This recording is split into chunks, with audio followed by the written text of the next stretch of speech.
Dr. Loomis, coming to you. This is a question from Miro. Wants to know, should those people who have gout avoid beans?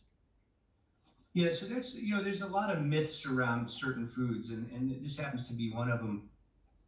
Uric acid, which is, so what gout is called a crystalline arthritis. Arthritis is a generic term for inflammation of the joint.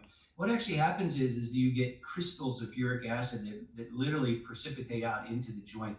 And if you take some joint fluid out of someone with gout and you look at it under the microscope, you see this intense inflammation, these thousands of white blood cells, and they actually are ingesting these uric acid crystals.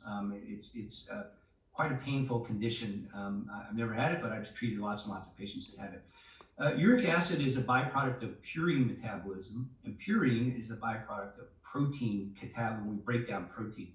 And some foods have more purine than others, and there's been this kind of myth that beans have a lot of purine, so you shouldn't eat them if you have gout. In fact, there's some evidence that beans and lentils may actually protect you against gout.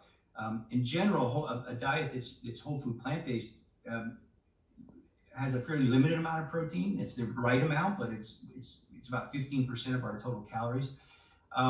The problem is, in a standard American diet, people way overconsume protein. And then you combine that with things like alcohol use and don't drink enough water, dehydration.